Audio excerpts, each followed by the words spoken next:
करता रखता है वो मुझे स्वप्न में भी नहीं लाता। और कहते हैं राम जी, लिंग था विधिवत कर पूजा।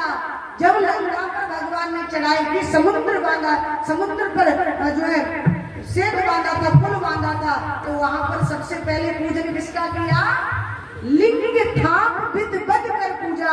और शिव समान प्रिय और ना, मेरे राम जी कहते हैं कि मुझे शिव से अधिक प्रिय और संसार में कोई नहीं। तो राम जी शिव को गुरु मानकर शिव जी राम को अपना लिया। अब जैसे ही विचार किया, मेरे इष्ट, मेरे प्रभु मेरे दर्शन के लिए आए, मैया ने दर्शन नहीं कराया, रोने लगे प्रभु। और ऐसे नहीं, वो इतनी जोर जोर से रोते हैं महाराज। कई बार आपने देखा ना, जो घर की माताएं होती हैं बालक को ऐसे लेती है, ऐसे यहाँ डाल देती। बालक जब बड़ा हो जाता है तो मैया ऐसे ली उठी लाला को उधर तक। अब लाला ने रोना प्रकट किया और जोर जोर से मैया के पेट में पैर मारने लगा। अब मैया चुपाए पर लाला नहीं सुना। आप लोगों ने देखा है जब बालक कभी कभी ज्यादा रोता है तो अड़ोसी पड़ोसी भी इकट्ठे हो जाते हैं, होते ना, कहा बात है तेरे लाला को, क्यों रो रहा, बुखार है, क्या बात है? तो मैया के घर अड़ोसी पड़ोसी जमा हो गए, मैया से पूछने लगे। मैया बोली कि एक बाबा आया था और उस बाबा ने बोला कि मुझे अपने लाला के दर्शन करा दे। मैंने लाला को नहीं दिखाया और वो लाला, वो बाबा जो था नाराज होकर चला गया। एक गोपी बोली, इसका मतलब वो बाबा ही कुछ जादू टोना करके गया लाला। अब क्या करेगा? बोले जब तक वो बाबा नहीं आएगा तब तक लाला चुप हो। अब बाबा को कहाँ ढूंढा जाए, बाबा पता नहीं कहाँ गया।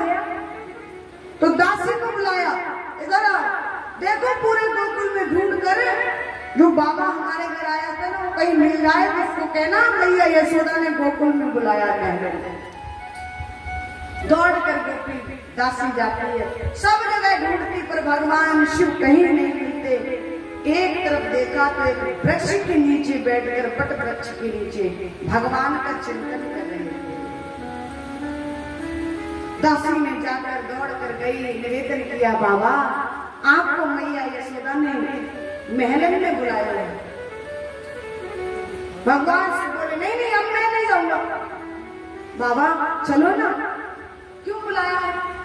बोले बात कुछ ऐसी है, जिस लाला के दर्शन के लिए आपने बोला था ना, जब से आप आए हो ना तब से वो लाला इतना रोता है, इतना रोता है कि चुप होने का नाम नहीं लेता। अब जब तक आप नहीं जाओगे तब तक लाला शांत। भगवान भोलेनाथ बोले, मैं बिल्कुल नहीं जाऊंगा। बाबा चलना, बस एक बार चल, एक बार तेरे से निवेदन करती हूँ, मैया ने बुलाया है। भोलेनाथ बोले, मेरी एक शर्त है, तब जाऊंगा। दासी बोली, शर्त क्या है? बोले शर्त ये है कि पहले जब मैं गया तो मैंने कहा था तेरी मैया से कि अपने लाला के दर्शन दूर से करा दो, बस दूर से देख लेता, चला आता। लेकिन अब तेरी मैया को अपनो लाला मेरी गोद में देना पड़ेगा। अब मुझे गोद में देना पड़ेगा, ये ध्यान रखना, तब तो जाऊंगा। अच्छा कहते ना, मरता क्या नहीं करता। जब प्राण निकलते हैं, कोई व्यक्ति मरने जा रहा है और उसको कह दिया जाए कि तेरा जीवन हो जाएगा, ये कर ले, मैं तो सब कुछ करने को तैयार। तो मरता क्या नहीं करता। दासी को लगा, हाँ हाँ बाबा चल जल्दी, चल जल्दी। अब तो महाराज गोकुल में जैसे ही भोलेनाथ पहुंचे और भगवान कन्हैया ने जैसे ही भोलेनाथ को देखा, ओहो एकदम हंसने लगे, खिलखिलाता। मैया एकदम चरणों में गिर गई, बाबा मैं तेरे से निवेदन करती हूँ, आज के बाद तो मेरे गोकुल को छोड़कर मत जाना। मैं तेरा यहीं पर मंदिर बनवा दूंगी, तेरी पूजा करूंगी, तेरी पूरी व्यवस्था कर दूंगी, तेरे भोजन की व्यवस्था रोज किया करूंगी, तू जो कहेगा ना वो मैं तुझे दूंगी, पर आज के बाद यहाँ से जाना। भोलेनाथ बोले, क्यों?